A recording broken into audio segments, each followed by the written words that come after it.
இந்த வீடியோலையும் daily usage சென்டென்சஸில் என்ன பார்க்க போகிறோம்னா, அதாவது நம்ம டெய்லி யூஸ் பண்ணுறது தான். அது தமிழில் சொல்லுவோம், இங்கிலீஷில் எப்படி பேசலாம் அப்படின்னு பார்ப்போம். பல்ல நரன்னு கடிக்காத அப்படின்னு சொல்லுவோமா, இதே எப்படி சொல்லலாம் இங்கிலீஷில்? Don't gnash your teeth. Don't gnash your teeth. இங்கே வந்து ஜி வந்து சைலண்ட்டாக சொல்லணும். ஓகே. கோபத்தில் சொல்லுவோம், கன்னத்தில் பலார்னு அற விட்டுருவேன். இதையே இங்கிலீஷில் I will smack you across the face. I will smack you across the face அப்படின்னு சொல்லலாம். ரொம்ப சிவியராக கால் வலிக்கிறதுல சொல்லுவோம், கால் வின்னு வலிக்குது அப்படின்னு சொல்லுவோம். இதை I have a sharp throbbing pain in my leg.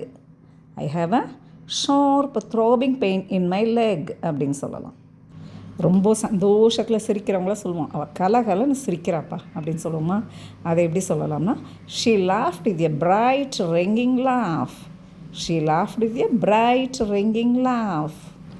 ரொம்ப ஃபீவராக இருந்துச்சுன்னா சொல்லுவோம், கனகனன் இருக்குது உடம்புலாம் அப்படின்னு சொல்லுவோமா. அப்போ she was burning up with fever. She was burning up with fever அப்படின்னு சொல்லலாம். சிலருக்கு ஒன்று சொல்லிட்டா போதும், உடனே கண்ணீர் விட்டுருவாங்க. உடனே பொலன்னு கண்ணீர் விடாத அப்படின்னு சொல்லுவோமா. இதையே எப்படி இங்கிலீஷில் சொல்லலாம்? Don't burst into tears right away. Right அவேன்னா உடனே, இப்போவேன்னு அர்த்தம். Don't burst into tears right away. சிலர் சும்மா தேவையில்லாமல் பேசிக்கிட்டே இருப்பாங்க, அவங்கள சொல்லுவோம், சும்மா தொண பேசிக்கிட்டே இருக்காத. இதையே எப்படி இங்கிலீஷில் சொல்லலாம்? Stop rambling on and on. Stop rambling on and on. சிலர் எப்போவுமே சிடுன்னு இருப்பாங்க, ஃபேஸை பார்த்தாலே அப்படி தான் வச்சுக்கிட்டு இருப்பாங்க. அப்போ அவங்ககிட்ட எப்படி கேட்கலாம்? Why are you always so grumpy. Why are you always so grumpy. குழந்தைங்கள்லாம் வீட்டில் தடன்னு ஓடுவாங்க.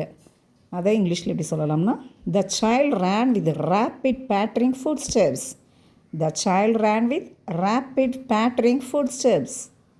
ஓகே வியர்ஸ், இந்த வீடியோவை பார்த்ததோடு மட்டும் இல்லாமல் உங்களுடைய டே டு டே லைஃப்பில் யூஸ் பண்ணவும் செஞ்சிங்கன்னா you can speak English confidently.